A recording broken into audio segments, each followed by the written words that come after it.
Ladies and gentlemen, MARIBEL FIERRO's significant body of work has relished the opportunity to seek knowledge in returning to the source. In her revision of history and continual search for the truth, she dissolves stereotypes through visual evidence. Her recent work involves the intellectual and religious history of Al-Andalus, analyzing it in relationship with other Islamic societies and recently also in its relationship with Christian Spain. Fierro achieves this through the interpretation of the symbols we have long regarded as inherent, symbols such as color, in which we see symbols of power, influence, and distinction. These reveal connections to the past and more meaningful understanding of historical experience. I'm delighted to introduce Maribel Fierro, presenting her work, The Battle of Colors, Colors and Their Meaning in the Search for Political Legitimacy in the Islamic West.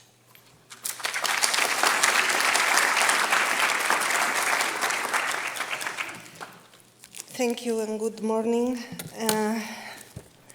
Okay, that's there. Yesterday, Dr. Meisami said that she felt like an intruder, and I feel a bit the same because I'm not an art historian. I am a historian. I've been learning a lot from the previous presentations, and I hope that what I will present here will be also of some interest for you. The Alhambra in Granada is probably one of the most famous buildings in the world. Its name by itself has also become famous, having been and still being applied in many places around the world to a variety of buildings with different functions. What is probably unknown to many of those who pronounce the name Alhambra is that it means the red one, as Olga Bush pointed already in her presentation. The association of Granada with red existed before the 13th century, when the Nasrids started to build the palace to which the name is now associated. In fact, there is evidence that previous buildings in the area were referred to by the color red, and that the town itself was known as Granada, Garnata, precisely because of such color. Granada was ruled during the 11th century by the Zirids, a Berber Sanhaja dynasty. Another Berber dynasty belonging to the same group of the Sanhaja Berber is also connected with a red city. I am referring to the capital, Marrakesh.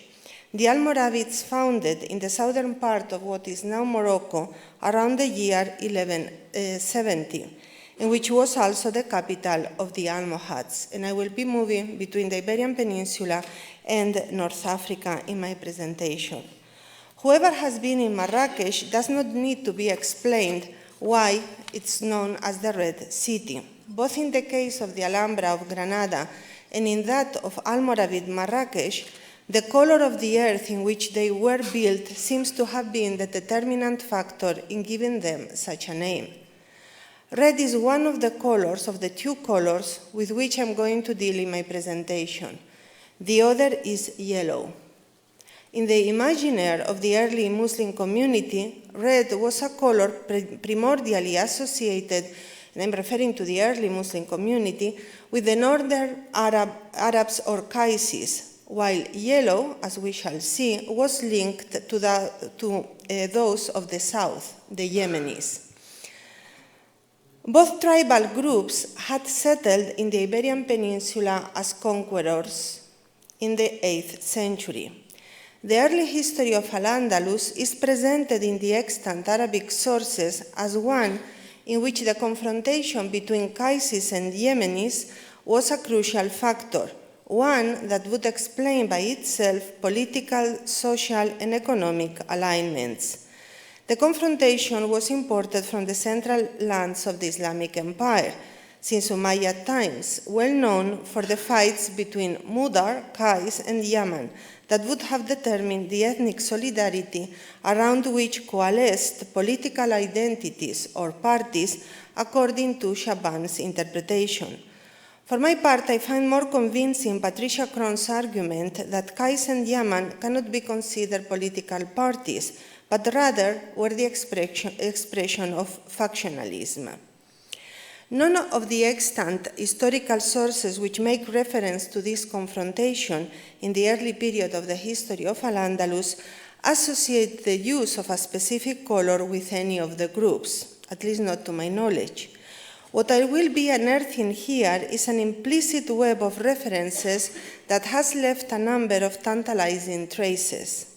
The first of such traces surfaced during the 10th century, when the Umayyads of Cordoba proclaimed an independent caliphate.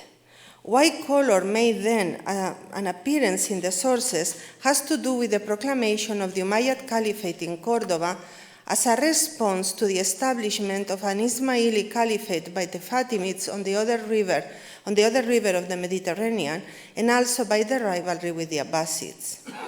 The Fatimids had established in the year 909 the first independent caliphate of the Islamic West. For the Fatimids, those entitled to lead the community, the Imams, were caliphs of God. That is, they held a direct relationship with the divinity. As descendants of the messenger of God, the Imams, for the Fatimids, inherited the charismatic powers of the Prophet, could perform miracles, were infallible, and possessed supernatural knowledge. The Fatimid Imams were thus making powerful claims as rulers that needed to be conveyed also in a powerful way. And one of such ways was color. Here there is an example. The Fatimids faced a dangerous threat in the figure of a Berber Kharijite rebel, Abu Yazid, who will appear later on in my presentation, who managed to capture Kairouan and kept it for a while. Defeated, Abu Yazid escaped and sought refuge in a fortress. The Fatimid Imam Ismail besieged him there from March 947 onwards. On the 25th April, he preached the sermon on the occasion of the breaking of the fast on a festival square, which had been set up specifically for this purpose. On the 2nd of July, the festival of sacrifice was held. And we have here this extraordinary text. Ismail appeared in festive robes on the festival square, clad in splendid red with a yellow turban and a long train hanging from his turban. He led the prayer under a yellow pavilion, preached the sermon, and then slaughtered a she-camel with his own hands. The Fatimids used to slaughter she-camels on the festival of sacrifice and not rams, which is an interesting point, but not to be dealt here. This is an extraordinary description in Andalus historiographical terms, because normally Andalusi sources do not give such details regarding the colors used by rulers in their clothing or their apparel. Obviously, the use of red and yellow by the Fatimid Ismail was not arbitrary. A message was conveyed through them, and its meaning must have been associated with the specific significance such colors had in Ismaili thought.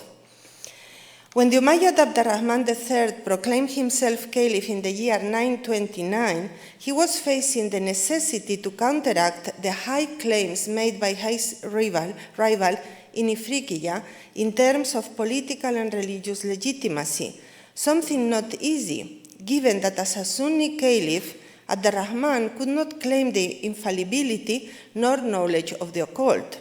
Compared to the Fatimid Imam, the Umayyad Abdurrahman's claims as a caliph were not as powerful. Precisely because of these disadvantages, the Umayyads had also to resort to the use of colors.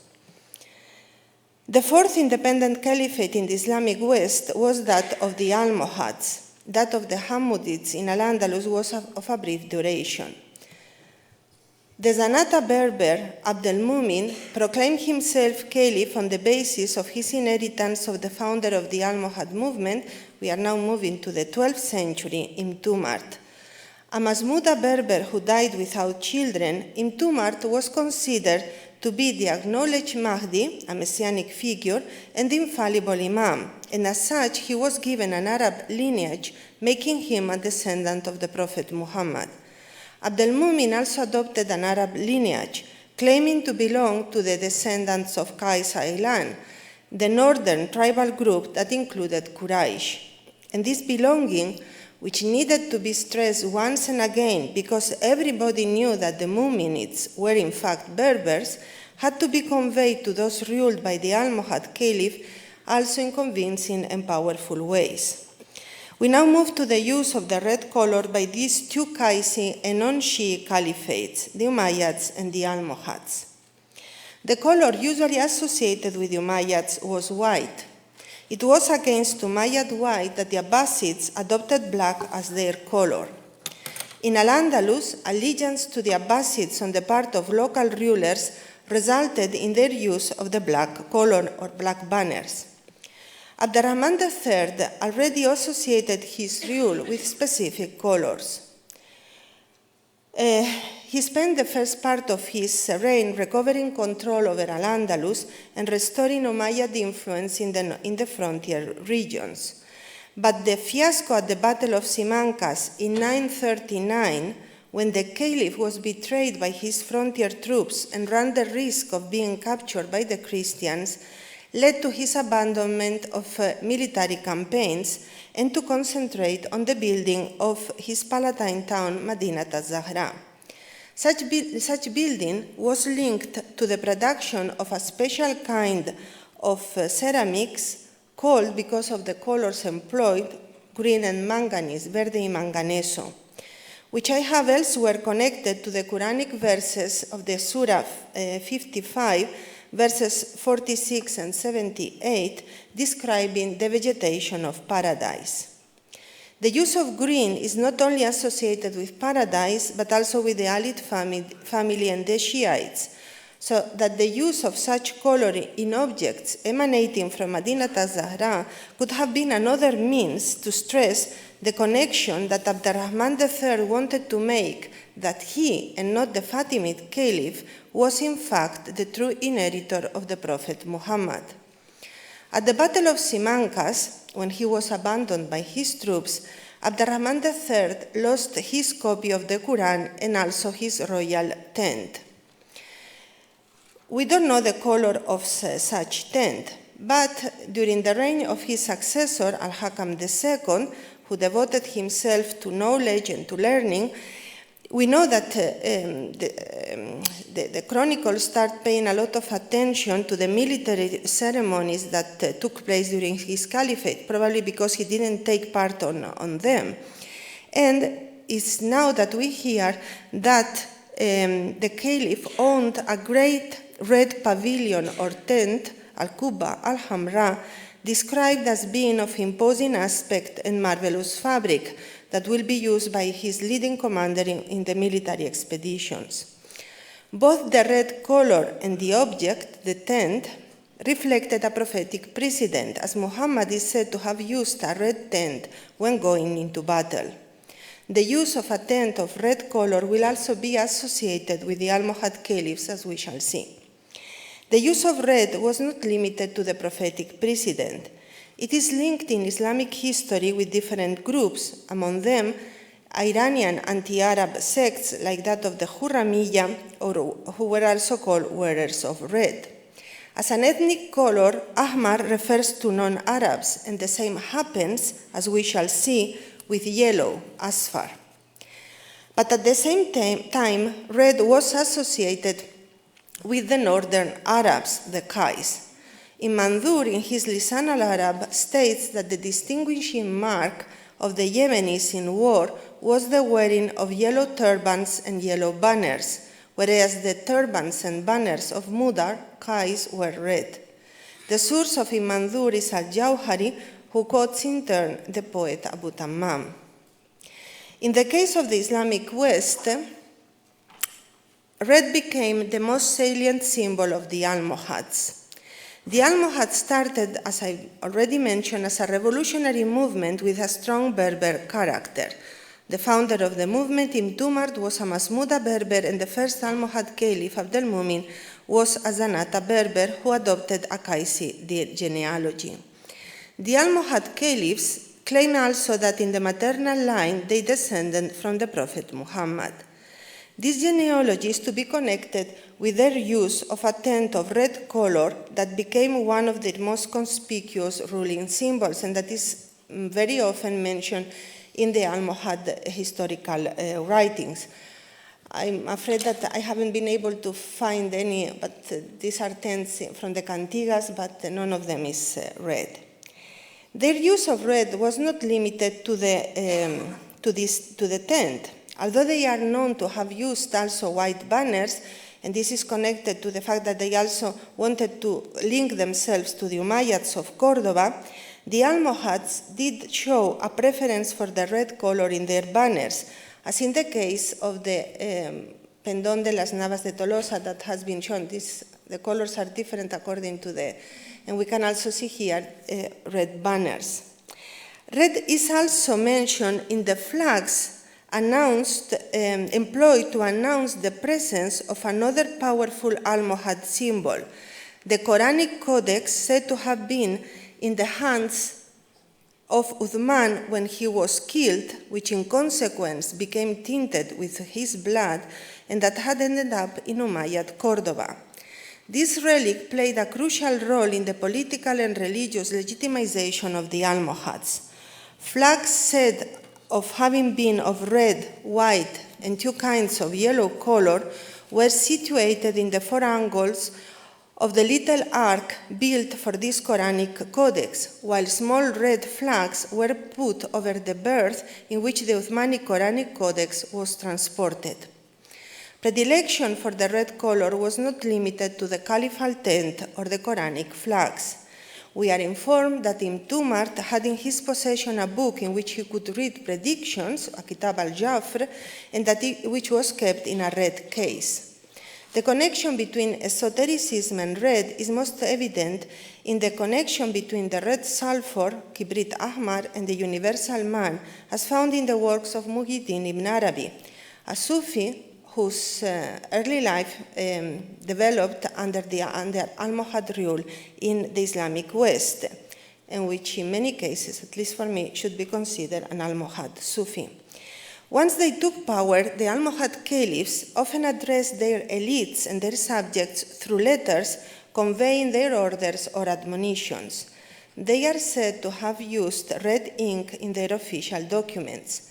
I'm not aware that they started the use of paper or parchment painted in red in their chancery letters or in other writings.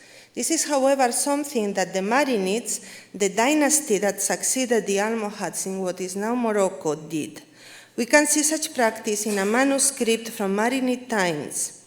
The manuscript in question is a Quran written in paper. The different shades of red can be seen in this other image. The use of red paper in official documents is also a feature of the Nasrids of Granada, who succeeded the Almohads in Al-Andalus. The Nasrids were known for their cartas bermejas, of which some have been preserved, and yesterday Dr. Shreve Simpson showed one of them. Red was the Nasrid heraldic color, and that from the origins of the movement, as the founder was known as Ibn al-Ahmar, the son of red.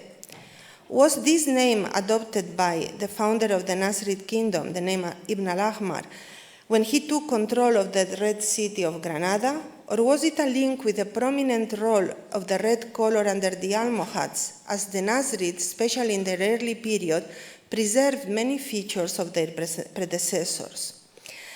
I have no answer to this. Until now, I have emphasized the genealogical value of red on the part of the Cordovan Umayyads, and especially of the Almohads. In the latter case, other connections with the blood-stained pages of their Uthmanic Codex and with esotericism have also been mentioned. Perhaps the Almohads started the use of red paper of parchment in their writings, attested under the Marinids and the Nasrids. Given the fact that the Almohad caliphs, especially at the beginning of their reign, stressed their connection with the biblical prophetic figures, and given also the fact that they wanted to convince their subjects that Almohad rule coincided with God's order, perhaps such use of red wanted to create an association with the color of the tablets of the law given to Moses, tablets that embodied the legal and social covenant between God and the Israelites. We see here such tablets as found in an illustration of the fantastic Biblia de Alba from the first half of the 15th century. The tablets here are not really red, or that I was told by Sonia Felus, but a kind of red-brown that fits well with the fact that they were made of wood. However, according to Muslim tradition, the tree used to make the tablets is said to have been made of emerald, so this connection does not seem to work. Perhaps what we see under the almohads is a recovery of this purple color used by the Byzantines to denote power. Also, red is known to have been used to paint the paper in which amulets were written. A charm intended to give bad dreams to a person was written in red paper with the blood of a black he-goat. Red is also the color of henna. As Pesa Shinar has pointed out in his study of colors in North Africa, henna has assumed an almost sacred character in Islam, thanks to the Prophet's predilection for this plant, its reputed beneficial effect, and its pleasing red-brown color. Apart from its cosmetic and medicinal uses, this baraka-filled substance is applied on festive occasions not only to people, but also to horses, camels, sheep, and the rich pole of tents. Red was also a favorite color in the pre-Islamic Maghreb, which may also account for almohad preference. As Pesa Shinar has also pointed out, such preference can be documented in North Africa in many areas such as dress, jewelry, textiles, Berber ruler hand-modeled pottery, and flags, underlying its significance as a magic color used against the evil eye and demonic influences, and its ambivalent character being connected with both life and death. Ahmar is the name given to Mars, and thus associated with war and the shedding of blood. As noted by Shinar, the official flags of the region are perhaps the clearest expression of preference for red in the Maghreb. While white, followed by red, green, yellow, black, and blue are the most frequent colors in Muslim states, in the case of the Maghreb, the order is different. First red, then green, then white, then yellow, then blue, and then black. The most conspicuously red are the flags of Morocco, Tunisia, and Tunisia. Now I move to the yellow color. The Almohad dynasty, the Muminids, were not always associated with red. During the 4th expedition commanded by Intumar, the Mahdi gave a white flag to Abd al-Mumin, who was put in charge of the Berber Kadmiwa tribe, and he then gave a yellow flag to Abu Ibrahim al-Khazraji, who was put in charge of the Harga. Abu Ibrahim al-Khazraji is always positively portrayed in Almohad historiography. We find here yellow associated with an Almohad sheikh said to belong to the Khazraj, a Yemeni tribe. Moravia, in his article on color in the Encyclopedia of Islam, states that in the Abbasid period, the Muslim East displayed a definite predilection for yellow, so that even food was colored yellow through the use of saffron. Although the color of the Abbasids was black against the white of their enemies, of the Umayyads, perhaps the predilection for yellow could be related to the fact that asfar had been used as their color by some of the opponents of the Umayyads. The earliest rebels against Umayyad rule who used yellow as their color were Yemeni tribal leaders of the 1st, 2nd centuries Hijrah, who claimed to be Al-Asfar al-Qahtani, that is, a messianic figure whose main feature was to be Yemeni and to be yellow.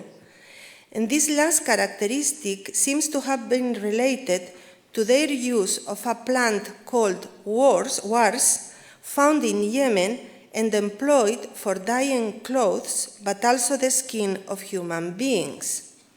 That is, yellow does not seem to have been, or at least not to have been only, the color of flags and other distinctive marks, but the color of the rebel's skin, and this in factual terms. And Dr. Sade was telling me that she has seen women painted yellow in Yemen, and I also know that from Dr. Hanne Schönig. So they were painted, their bodies were painted yellow in factual terms, not as in the case of the Byzantines, or more generally the Europeans, called Banu al-Asfar by the Arabs in a despective way because they were pale. The slogan Al-Asfar was tribal, and its aim was to rally Yemenis against non-Yemenis. If Al-Asfar started as one of these messianic figures, who will come later, was Thabit ben Nuaym al-Judami, who rebelled in the year 744, and whose crucified body was described as having been yellow.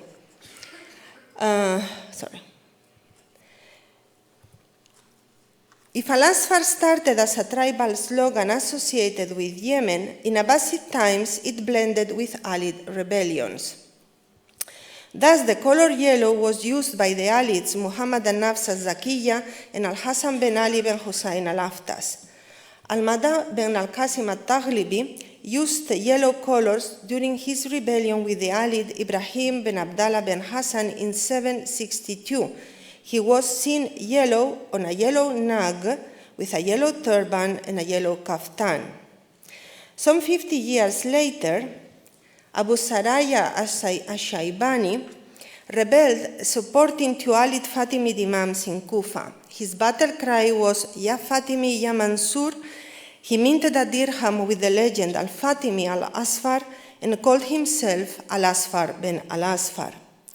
Now, Abu Saraya was not a Yemeni, and later occurrences of the term Al-Asfar appear among northern Arabs, but northern Arabs of a specific kind. They belong to the Rabia tribes, and the Rabia tribes, although technically northerners, showed a tendency to ally themselves with the Yemenis.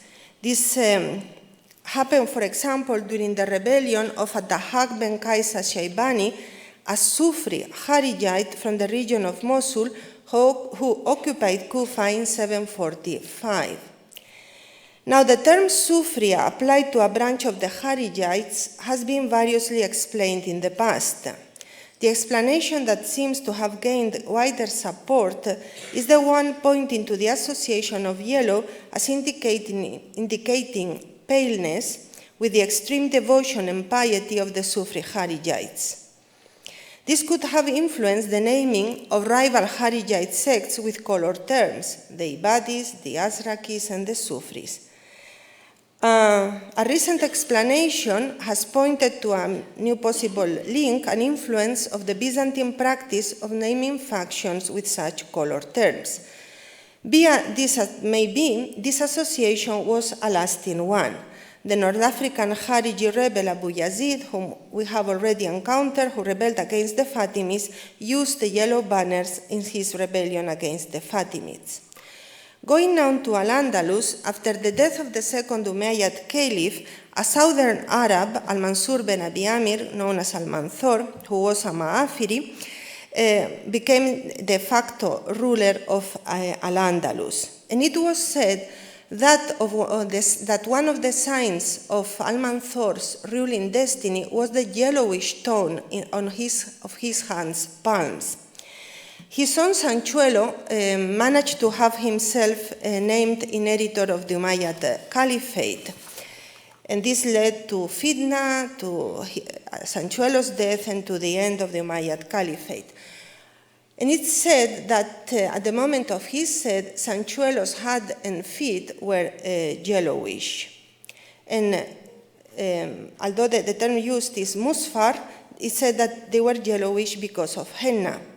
Now, dyestuffs like henna are well known to have been used to paint fingers and toenails, as well as hand and feet, a custom attested from early Islam to today. The yellowness of Sanchuelo may therefore reflect this custom, but its description may also be understood as an attempt to assimilate Sanchuelo with Thabit ben Nuaym al-Judami, Like him, Sanchuelo had acted against the Umayyads. Like him, he had claimed to be Qahtani. And like him, there was yellowness in his body at the moment of his violent death. In the case of Thabit, he must have used wars to dye his body. In the case of Sanchuelo, henna is mentioned. In any case, the dyeing of the body with a yellow product is what is meant here, referring to the old Yemeni practice. After the Amirids, yellow does not figure prominently in Andalusi history until Almoravid times. For the Almoravids, yellow was the color of the Prophet's companions, this has been already mentioned, but also of the caliphs and of the Ashraf, as well as that of Abdurrahman bin Auf and the helpers, the Ansar of Medina, that is, two Yemeni tribes, Aus and Khazraj, settled in Medina who helped the Prophet. Almoravid respect for yellow is probably to be connected with their adoption of a Yemeni genealogy. The respect was such that Jews were forbidden to use the yellow color during the Almoravid period, so running against what had been considered until now the color fit for Jews. It was only under the Almohads that yellow will become again associated with the Jews, surely as another way of discrediting their predecessors, the Almoravids. In fact, the first color the Jews were forced to wear by the Almohads was dark blue, a color associated with the Almoravids. Think of the characteristic blue veil of their descendants, the modern Tuaregs. Rivals and rebels against the Almohads did use the yellow color, the color yellow, to indicate their position. It was the case of a man called Imyujan al-Hintati, who was considered a dangerous threat by the Almohads. The Caliph al-Mansur, anytime that he met him, would say, "How many disgraces you will cause, O Asfar?" And it is clear that because the Almohad caliphs had adopted Akaisi genealogies, many of the rebels against them adopted a Yemeni genealogy. It was the case of a man called Ben al-Faras, who rebelled, calling himself al-Qahtani. And this Imyujan al-Hintati adopted the name al-Asfar because of its Yemeni connotations, always in connection with the opposition against the Qais. To note that the Hintata, he was a Hintati, were a powerful Almohad tribe, and to it belonged Abu Hafs Umar Inti, who had many choices of becoming the successor of Intumart, and his descendants will eventually become independent rulers in Tunisia, starting the Hafsid dynasty, whose soldiers are known to have used yellow mantles. In the eschatological literature, and I'm finishing, there are references to yellow banners that will come from the west as opposed to the black banners from the east. These yellow banners appear in connection with the coming of a rebel army from the Maghreb, which seems to have originated with the great Berber revolt of the year 740. Yellow was also the color we have seen linked to extreme piety. And we have also seen that according to an early source, the poet Abu Tammam, the distinguishing mark of the Yemenis in war was the wearing of yellow turbans and yellow banners, whereas the turbans and banners of Qais were red. But in Qutayba and in Duraid, other early sources say that the Arab lords, in general, the Sadat al-Arab, wore their turbans of yellow color, and here there is no exclusivity for Yemen. Of Azibrikam ben Badr, companion of the Prophet and member of the Tamim tribe, it is said that he used to wear a yellow turban in order to be seen by his enemies during battle. In his Nasihat al-Muluk, al-Ghazali records an anecdote of a Chinese ruler who became deaf, and as he could not hear the grievances of his people, he decreed that whoever wanted to complain of something should wear red. In this way, the ruler could spot him while walking amidst his people. Political and religious identities were made visible in the same way. red and yellow, white and black, blue in a more marginal manner, were the colors used in the Islamic West for that end. Of course, when I use red and yellow to talk about different periods and groups, the extent such colors were the same cannot be ascertained.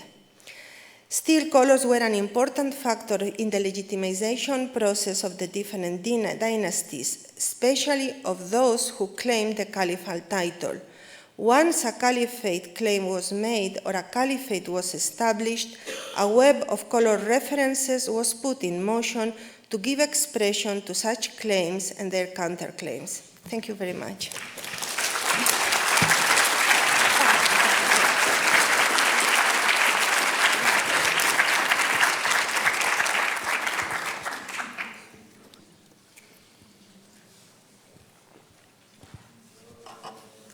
Thank you very much, Maribel, for showing us some of the complexities of explaining the different use of red and yellow. So I want to know, are you wearing red because you ally with a certain faction?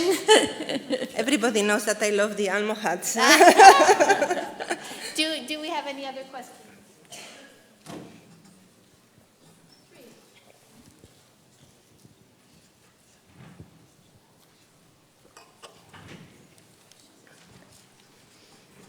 Just want to thank you so very much for giving such concrete historical and cultural specificity to the use and the origin and use of these colors, and particularly, of course, of red. But what I think is equally fascinating is as we pursue this color and the combination of red and yellow together, is to understand the kind of primal effect and the primal use of the color red. Because it extends not only from the western part of the Islamic world, but through the whole Mediterranean eastward. And that there's a kind of continuity in the use of the color and in the effect that the color has, the strength of the color throughout the history of Islamic art. But it's really wonderful to have the sources that you've drawn on to give us the kind of concrete grounding in our appreciation. So again, I just wanted to thank you so very much. Thank you.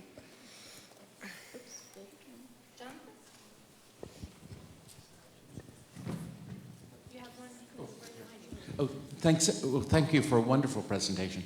I was really struck by how flexible at some points these meanings can be, because you talked about how the Umayyads identified with white originally, and then of course the Abbasids took on black, and then the Umayyads in Spain originally had white. But then, of course, the Fatimids eventually, who you started with, had red and yellow, but then turned it into white.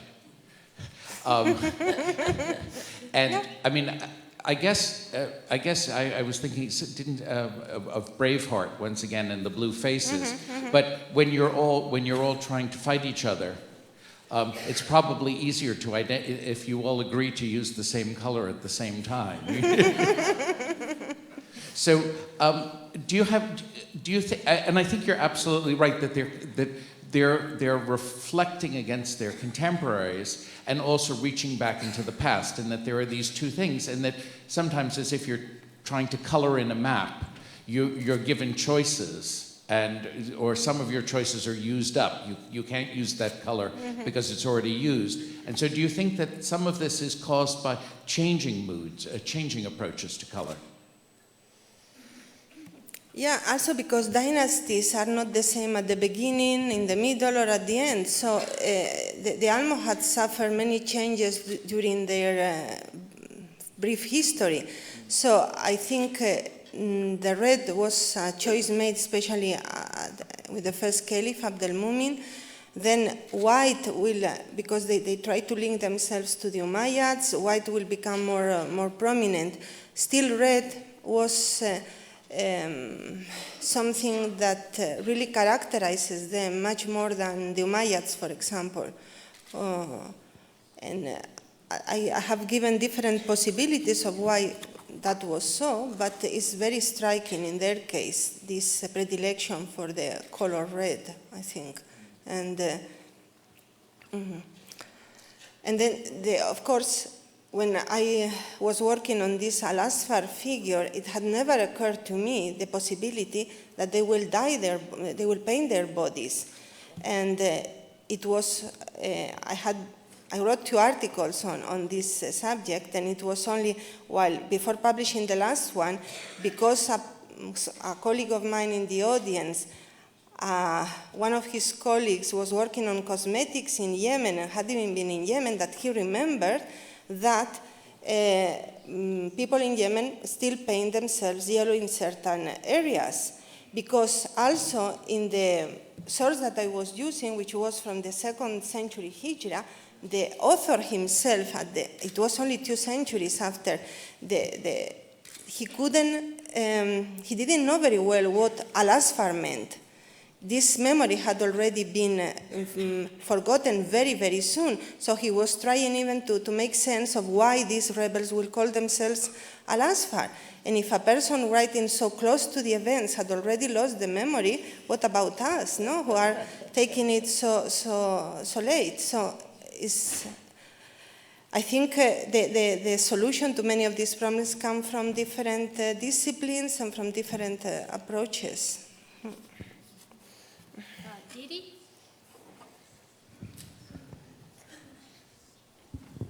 I also want to thank you for a very wonderful, very rich, very detailed paper, particularly to bring it to the level of the human body itself is really extraordinary and made all sorts of things, connections go off in my mind. But my question goes in the other direction. So many of the color affiliations that you were discussing seem to be at the level of textiles or the body or that immediate environment that we create for the body through temps and temporary uses of color. Do you see this in the permanent world of architecture? Any reflection in the painting of stucco or the sort of permanent coloration of the physical built environment? That I don't know. Because as it has been pointed also by Olga Bush, usually we see these buildings without the colors, so it's very difficult to get an idea. It's the same shock as I felt when I was told that Roman and Greek statues were painted. I couldn't believe it, and to think of the Alhambra so colorful is very difficult for me, yeah. You also see the buildings without the textiles. Yes. So the use of detail about the textiles. Yeah. But in the case of the textiles I've used, because they have been preserved, like the Pendón de las Navas de Tolosa and the descriptions that are given in the sources. Of course, when in Almohad times a rebel against the Almohads will call himself Al-Asfar, I don't think he knew that meant dyeing your body with yellow. That was a memory that had been lost.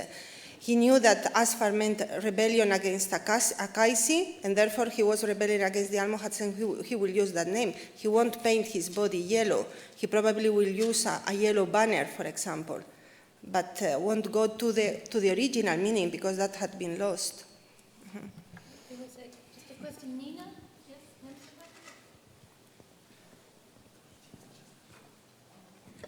Thank you. Вы не пробовали рассмотреть роль цвета в политике государств и религии в восточном мире восточном мусульманском мире?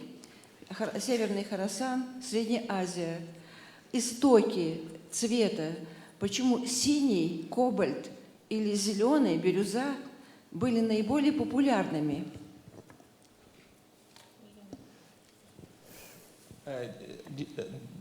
Did you try to analyze the importance of colors in politics in the region of Khorasan and Central Asia? Because they have in architecture really very specific colors. Какие истоки этого? Религиозная традиция или какая-то еще причина? There is a religion, the source of colors choice, or another reason to choose the colors? Yeah, well, I would love to go to a conference in which we discuss political colors, because I'm sure I will learn more about my own, the region I work on, if comparing with other regions like Khorasan, where the red, as I mentioned, was used by several groups, which were called Muhammira. So, thank you. I think we have time for one more question down here, Olga. Maribel, I just want to, of course, join in saying what an excellent and detailed presentation it was and how much I learned from it. And I also would like to ask you, since we do know the descriptions of the Marinid banners, do you know anything about the colors of those banners? And we kind of caught the glimpse of yellow banners, Yellow, so I was wondering if you can comment on that. Yeah, it seems that this one, which was taken in the Battle of Salado, was yellow, which makes sense because the Marinids succeeded the Almohads. In many ways, they kept many things of the Almohads, but they also tried to differentiate themselves from the Almohads. So again, there was this play of this game of colors, the yellow against the red of the Almohads, but at the same time, they used red in the Qurans, in the Marinid Qurans. So. And one last, very important question from Cheryl. It's a wonderful talk, and I really learned a lot. For me, it was, I have to say, it was quite shocking to see the yellow being used in battle. I think in the West, we've always associated yellow with cowardice, and the idea that you'd ride into battle with a yellow, you think, what a sissy. And it's always been a negative colour in the West. And one thing I noticed when I first came to Spain and seeing the yellow in a flag is I think it's the only Western country that has yellow in a flag, no? And it's a real, it's something that comes from this Islamic connection. Yeah, and also according to Pastoreau, blue became a predominant color in Europe from the 13th century onwards, except in Spain. So. And what is this wars that they dyed their bodies with, you suppose? It's a plant which I haven't seen. I will try to get a picture for the publication. Do you have a Latin name for it? I forgot, sorry. I have it in my other article and I didn't put it here. It's a well-known plant which appears in the botanical repertoires of the Muslim world and it has been well identified. Rosé de Lutiola, for example? I don't remember at this moment, but I'll let you know, Well, thank you again, Maribel. Thank you. Really